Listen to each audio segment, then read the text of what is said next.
Veio com a gente pro YouTube. Quer saber mais? Então vamos lá.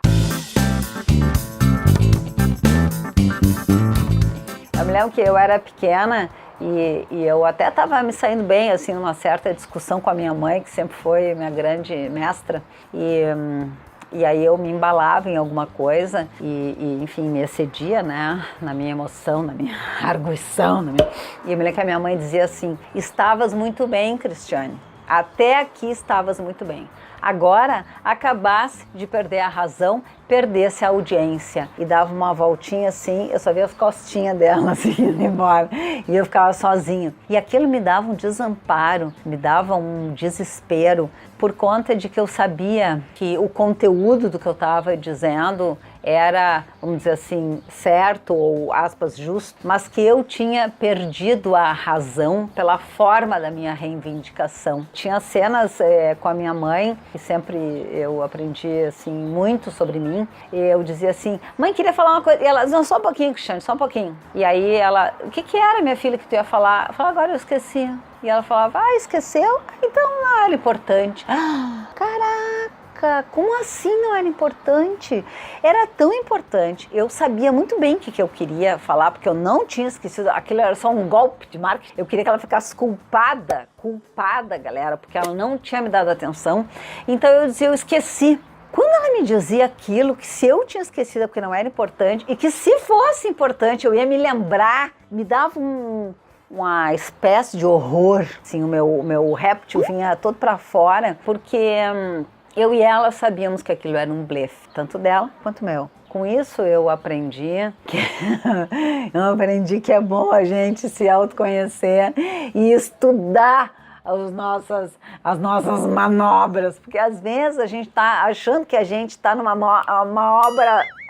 manobra super assim, esperta, e a gente está botando os pés pelas mãos, perdendo a audiência completamente. Então é importante esse trabalho de autoconhecimento, né? É importante que a gente saiba que a gente aquele dia tá com a asinha quebrada, ou a gente tá... Eu, por exemplo, quando eu tenho fome, eu sou bem perigosinha. Quando eu tenho fome, eu fico mentalmente agitada e não fico com muita capacidade de negociar qualquer coisa, né? Fome, sono, frio, calor, eu sou um animal bem sensível com esse tipo de reação corporal, né? Bem importante para mim que eu tenha uma atenção amorosa e inclusive uma certa humildade e uma previsibilidade do que eu sou capaz de fazer, porque senão eu posso me meter em muita confusão. E é importante que cada um de nós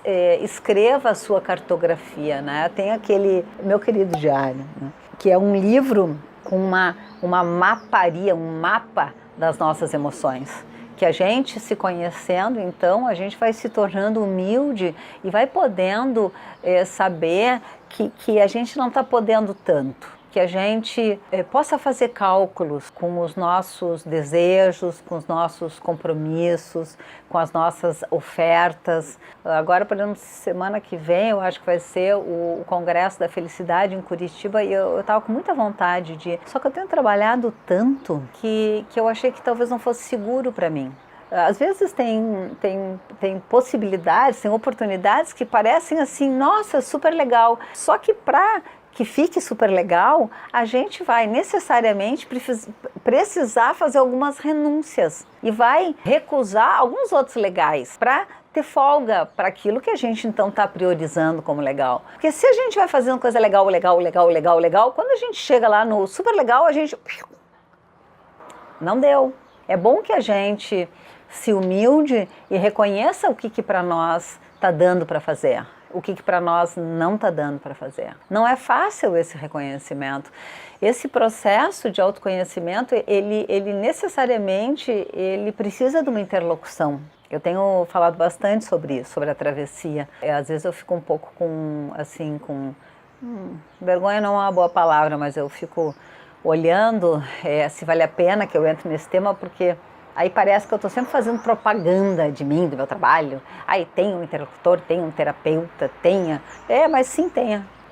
Tem um padre, tenha um amigo, tenha alguém que já tenha feito travessias com profundas renúncias. Quando a gente está no momento de travessia, de olhar e revisar aquilo do nosso conjunto de valores que continua sendo atual, as nossas roupas, as nossas respostas, né? É importante que a gente tenha uma interlocução e que a gente, humildemente, olhe para esse espelho que está no olho do outro e que a gente reconheça quem a gente está sendo. Não é um espelho que julga adjetivamente, com adjetivos, e sim um espelho que possa nos conferir, nos oferecer uma inscrição no mundo.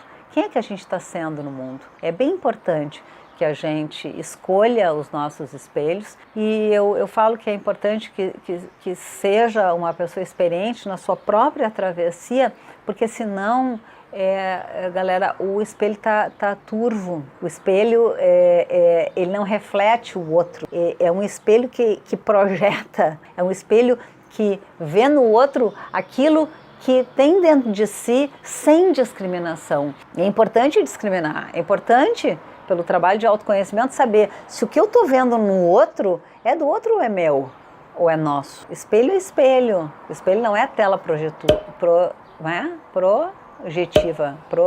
projetora, tela de projeção. Tem uma brincadeira na psicanálise que a gente brinca dizendo assim, projeta que a tela é grande. Ou seja, a gente nunca vai saber exatamente o que é nosso, o que é do outro, a menos que a gente faça um trabalho grande de investigação, com muita humildade e com interlocutores confiáveis e experientes. Então, cavalinho sobe, cavalinho desce, a vida é um carrossel.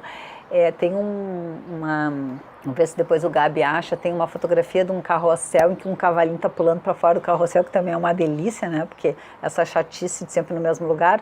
Não sei o que o Mário Quintana queria dizer quando ele disse que a vida era um carrossel, cavalinho desce, cavalinho sobe, porque esse sistema assim repetitivo parece um cárcere, né? Eu não penso que a vida é isso, mas sim, eu penso que a vida tem disso, movimentos em que às vezes a gente está assim e às vezes a gente está assim. Então, acolhe.